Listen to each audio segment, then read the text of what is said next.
నమస్తే, టీవీ8 విశ్లేషణకి స్వాగతం. ఈనాటి మన విశ్లేషణ ఆంధ్రప్రదేశ్ మరియు తెలంగాణ తెలుగు రాష్ట్రాల్లో సంచలనమైనటువంటి విషయంగా వల్లభనేని వంశీ అరెస్ట్. వల్లభనేని వంశీని అరెస్ట్ చేస్తారని అందరికీ తెలుసు. అందరూ అనుకుంటున్నట్టుదే లోకేష్ గారి రెడ్ బుక్ రాజ్యాంగంలో ఎక్కువగా ఫోర్స్ చేసి చెప్పింది గన్నవరం నియోజకవర్గంలోనే వల్లభనేని వంశీని అరెస్ట్ చేస్తారని అందరూ అనుకున్నారు. అదే కోవలో మన ఎంపీ నందిగం సురేష్, అదేవిధంగా జోగి రమేష్, అట్లా కొంతమంది పేర్లు మనకి మీడియా పరంగా తెలుస్తూ ఉంటాయి. అందులో భాగమే వంశీని అరెస్ట్ చేస్తున్నారు అనుకున్నది అందరికీ తెలిసిన విషయమే. అయితే ఇక్కడ ట్విస్ట్ ఏంటంటే వల్లభనేని వంశీని అరెస్ట్ చేస్తారని అందరికీ తెలిసిన ఆ కేసు మాత్రం గన్నవరం తెలుగుదేశం పార్టీ ఆఫీస్ మీద దాడి చేసిన కేసు. అందరూ అదే అనుకున్నారు. ఆ కేసును బట్టే అక్కడున్న కార్యకర్తల మనోభావాలను చల్లబరచడం కోసమే లోకేష్ సాక్షాత్తు తన పాదయాత్ర చివరి మీటింగ్ అక్కడే పెట్టాడు. ఎట్టి పరిస్థితుల్లో రెడ్ బుక్ ప్రకారం ఇతన్ని అరెస్ట్ చేసి తీరుతాం అని చెప్పి అక్కడున్న కార్యకర్తలు సమాధానపరిచిన పరిస్థితి. అయితే ఎటు అరెస్ట్ చేస్తారనుకున్నారో ఏమో వల్లభనేని వంశీ గన్నవరం తెలుగుదేశం పార్టీ కార్యాలయం మీద జరిగిన దాడి, అక్కడ ఉన్నటువంటి వెహికల్ ఒకటి తగలబెట్టడం, విపరీతమైన విధ్వంసానికి పాల్పడటం, శాంతి భద్రతలని విఘాతం కలిగించడం లాంటి దృష్ట్యా పెట్టినటువంటి కేసు ఏదైతే ఉందో ఆ కేసులో 71వ ముద్దాయిగా పేరు చేర్చడం జరిగింది. ఈ కేసుని కూటమి ప్రభుత్వం వచ్చిన తర్వాత దాని మీద ఇన్వెస్టిగేషన్ స్టార్ట్ చేసినప్పుడు వంశీ ముందస్తుగా బెయిల్ అప్లై చేసుకుని దాని మీద బెయిల్ తీసుకోవడం కూడా జరిగింది. అంతవరకు ఓకే. దీన్ని వైసీపీ మీడియా మొత్తం ప్రచురించుకుంది.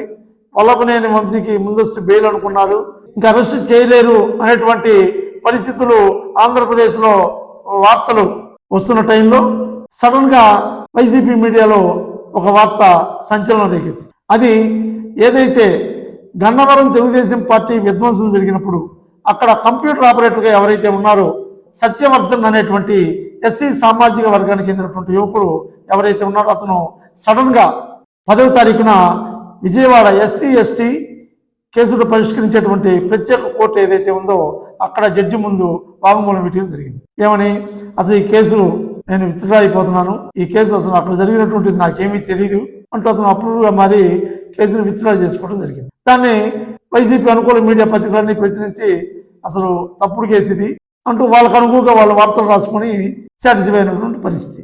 అక్కడే అసలు కథ మొదలైంది. ఇదేంది, ఈ కేసు పెట్టిన వ్యక్తి ఇప్పుడు దాకా కనపడలేదు, ఇప్పుడు సడన్ గా అసలు ఈ కోర్టు దగ్గరికి ఎందుకు వెళ్ళాడు, ఎందుకు చెప్పాడు, కేసు పెట్టిన వాడు ఎందుకు మళ్ళీ కేసు విత్డ్రా చేసుకోవాలి అనేది యాంగిల్లో వెంటనే అక్కడ రెడ్ బుక్ రాజ్యాంగం కాస్త ఎక్కువగా వర్క్ చేసినట్టుంది. యాక్టివ్గా పోలీసులు ఇన్వెస్టిగేషన్ చేస్తే వైజాగ్లో ఉన్న అతను తీసుకొచ్చి మొత్తం అతని చేత తెప్పించిన పరిస్థితి.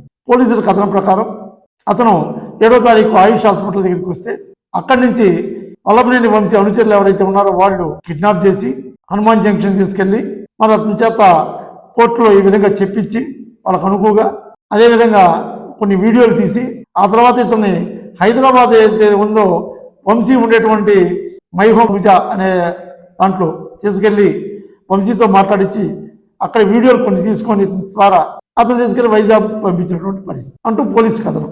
ఇప్పుడు అతన్ని ద్వారా ఎంక్వైరీ చేస్తూ అతన్ని కస్టడీలోకి తీసుకొని విచారిస్తూ ఇప్పుడు ఎవరైతే కంప్లైంట్ చేశారో అతన్ని కిడ్నాప్ చేసి కేసుని విత్డ్రా చేసి అతని దాదాపుగా హత్యాయత్నం కూడా చేసిన పరిస్థితుల్లో ఇప్పుడు ఈ కేసు. ఇది వల్లభనేని వంశీ ముందస్తుగా బెయిల్ తీసుకున్న గన్నవరం తెలుగుదేశం పార్టీ కార్యాలయం మీద జరిగిన దాడి కేసు కాదు.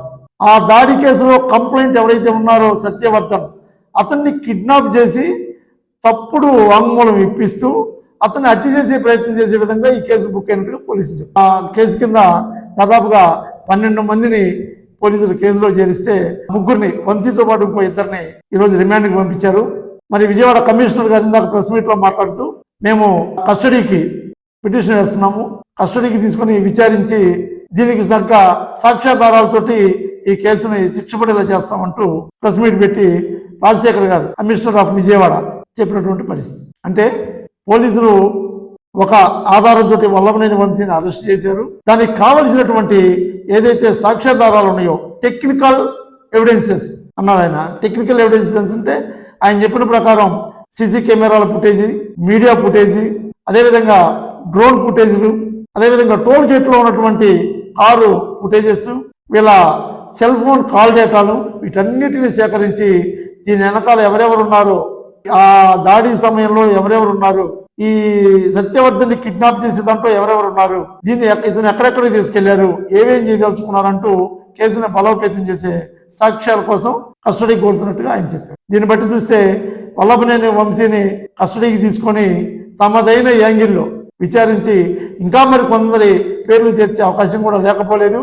మరి ఈ ఫోన్ డేటాని కూడా ప్రత్యేకించి చెప్పారంటే దాని ద్వారా అప్పుడు మాట్లాడినటువంటి పెద్ద పెద్ద నాయకుల పేర్లు కూడా ఇందులో చేర్చే అవకాశం లేకపోలేదట్టు మనకు తెలుస్తాం. కాబట్టి వల్లభనేని వంశీ అరెస్టు ఏదైతే ఉందో అది దాడిది కాదు. దాడి చేసిన దాని గురించి కంప్లైంట్ ఇచ్చిన వ్యక్తి ఎవరైతే ఎస్సీ సామాజిక వర్గానికి చెందిన సత్యవర్ధన్ అనేటువంటి వ్యక్తిని ఏ విధంగా అతని చేత అప్రూవ్డ్గా మార్పించి వాంగ్మూలం ఇప్పించుకున్నారు అనే దాని మీద పోలీసులు ఈ కేసును ఇన్వెస్టిగేషన్ చేసి కట్టి ఇంకా ఎవరెవరిని ఇందులో చేర్చబోతున్నారో మరి కొద్ది రోజుల్లో మనకు తెలుస్తుంది. ఇది ఈనాటి విశ్లేషణ. మరి రేపటి విశ్లేషణతో మళ్ళీ కలుద్దాం. మీరు ఫస్ట్ టైం మన ఛానల్ చూస్తున్నట్టయితే ఈ విశ్లేషణ మీకు నచ్చినట్లయితే కామెంట్ చేయండి, లైక్ చేయండి, షేర్ చేయండి, ఖచ్చితంగా సబ్స్క్రైబ్ చేయండి. Thank you very much.